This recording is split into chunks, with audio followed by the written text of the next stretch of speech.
बढ़ती ठंड और शीतलहर के बीच जरूरतमंदों को राहत पहुंचाने के उद्देश्य से आत्म मंथन भारत ट्रस्ट ने कंबल वितरण कार्यक्रम का आयोजन किया। यह आयोजन राजाजीपुरम स्थित पिंक सिटी बुद्धेश्वर के विद्यागृह ट्यूटोरियल परिसर में किया गया। इस मौके पर अध्यक्ष शिवेंद्र प्रताप। पूरा वीडियो देखने के लिए डाउनलोड करें दैनिक भास्कर ऐप। आत्म मंथन, आपके भीतर की आवाज शिवेंद्र प्रताप के साथ। अभियान शुरू किया था, नशा निषेध अभियान। नशा निषेध अभियान का अर्थ ये है, वो तो कर रहा है उसको कोई छुड़वा नहीं सकता, ठीक है, लेकिन जो नहीं कर रहे हैं उनको बचाना है, उनको बचाना हमारा कर्तव्य है, ठीक है। तो हमारे बच्चे हैं, हम स्वयं हैं, अगर हम नशा नहीं करते हैं तो हम उनसे दूर रहें। क्यों दूर रहें? क्योंकि बात ऐसी है कि जब दुनिया शुरू हुई होगी तो व्यक्ति ने क्या किया, अपने हिसाब से जो उसकी जरूरत थी वो काम करने शुरू किए, है ना। भोजन अपना खाने का इंतजाम किया, रहने का इंतजाम किया, कपड़े का इंतजाम किया, और धीरे धीरे उसने अपनी लाइफ को एडवांस वो बनाता चला गया, उन्नत बनाता चला गया।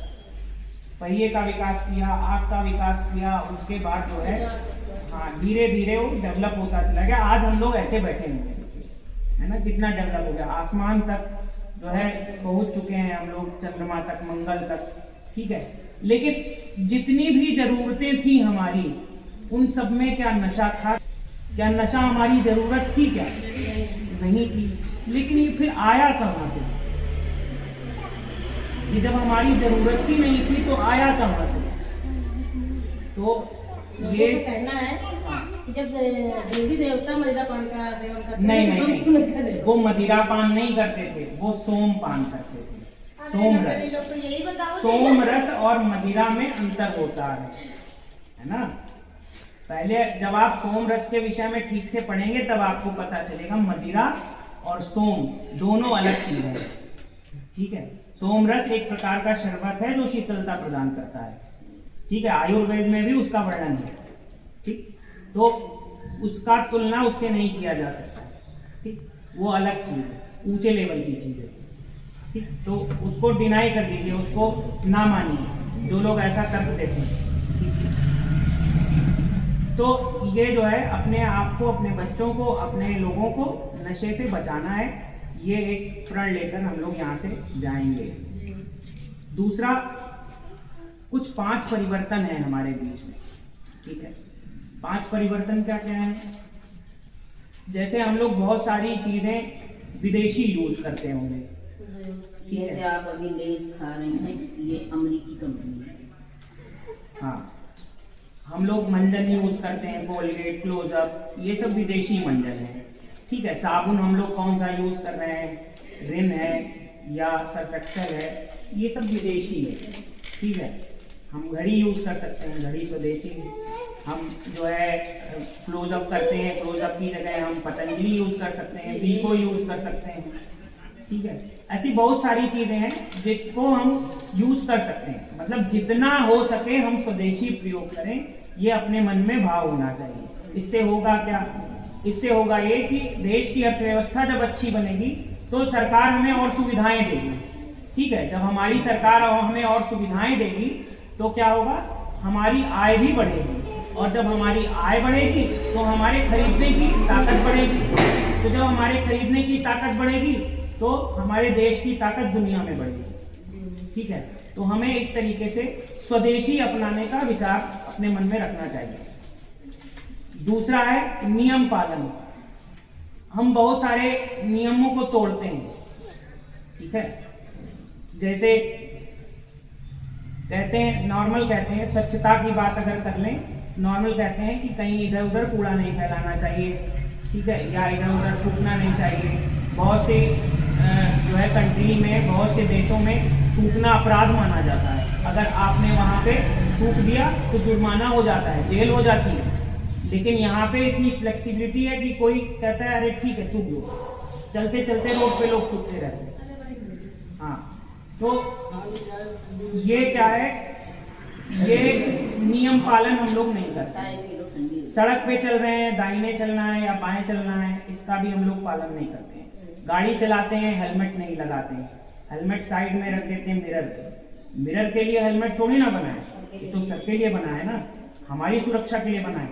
तो हम जिसके साथ भी बैठते हैं या हम स्वयं गाड़ी चलाते हैं तो हमको हेलमेट उनको कहना चाहिए कि हेलमेट लगाइए, ठीक है। बहुत सारे ऐसे एक्सीडेंट देखे गए हैं कि हेलमेट ना होने की वजह से सर फट जाता है और दुनिया से चले जाते हैं। तब ध्यान में आता है कि अगर इन्होंने हेलमेट लगाया होता तो ये बच गए होते, ठीक है। तो ये सारी चीजें, तो हमें नियम पालन करना है।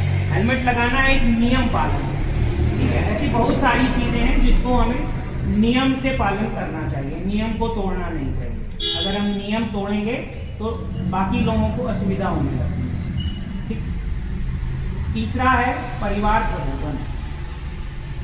परिवार प्रबोधन में क्या है, यानी परिवार की काउंसलिंग करते रहना चाहिए। हमारा बच्चा कहाँ जाता है, ठीक है, उससे बात करना है, उसकी काउंसलिंग करना है, ठीक है। हमारी बेटी कहाँ जाती है, उससे बात करना है, उसकी काउंसलिंग करनी है, उसको समझना है, उसको कोई दिक्कत तो नहीं है, उसकी कोई तकलीफ तो नहीं है। प्लस हमारे घर का माहौल कैसा होना चाहिए, घर में मंदिर बना है या नहीं बना है, ठीक, तुलसी का पेड़ है या नहीं है, ठीक, पूजा प्रतिदिन होती है या नहीं होती है, इन सब का बड़ा प्रभाव पड़ता है। घर में एक पॉजिटिव ऊर्जा बनी रहती है, एक सोच अच्छी बनती है, जिसके कारण लोग अच्छे बनते हैं, ठीक है। घर में पौराणिक ग्रंथों का पाठ होता रहता है तो उससे भी मन मस्तिष्क अच्छा बना रहता है, जिससे जो परिवार के लोग हैं वो क्या करते हैं, भटकने से बच जाते हैं, ठीक है। उनके ऊपर भी दबाव पड़ता है कि हमारा परिवार कितना संस्कारी है, अगर हम ये करेंगे तो जो है परिवार हमें गलत कहेगा, समाज हमें गलत कहेगा, ठीक है। वो उनके अपने बच्चों के ऊपर जो है ये प्रेशर होना ही चाहिए। अगर वो प्रेशर नहीं होगा तो वो गलत होता चला जाएगा। इसलिए हमें आपस में एक दूसरे से खुल के बात करनी चाहिए हर टॉपिक पे, ठीक है। कुछ भी छुपाना नहीं चाहिए, जिससे हम एक दूसरे को समझ सकें, उनकी समस्याओं को समझ सकें और उनका निदान कर सकें, उनको ठीक कर सकें, ठीक है। ये है परिवार प्रबोधन, ठीक।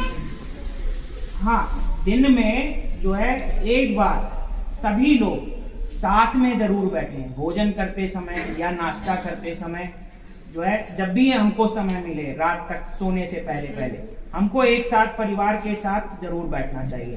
भोजन करते समय बहुत सही समय होता है कि सब साथ में रात में बैठ सकते हैं, सब काम निपटा कर आए और रात में बैठ गए, थोड़ी बात हुई, उसमें उसी समय जो है बहुत सारी बातें जो है पता चल जाती हैं कि आज दिन भर क्या हुआ, ठीक है। ये बहुत महत्वपूर्ण बिंदु है परिवार प्रबोधन, ठीक। और कौन सा बिंदु है ये,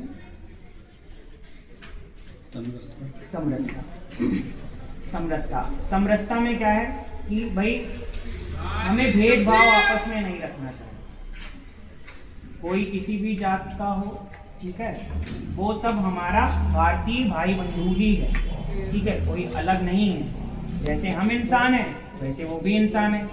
भाई एक बहुत बड़ा विचार हम आपके सामने रखते हैं, जैसे ब्राह्मण है, कहता है कि वो जो है क्या कहते हैं नीची जात का है, या नीची जात का कहता है अरे वो तो ब्राह्मण है, ठीक है।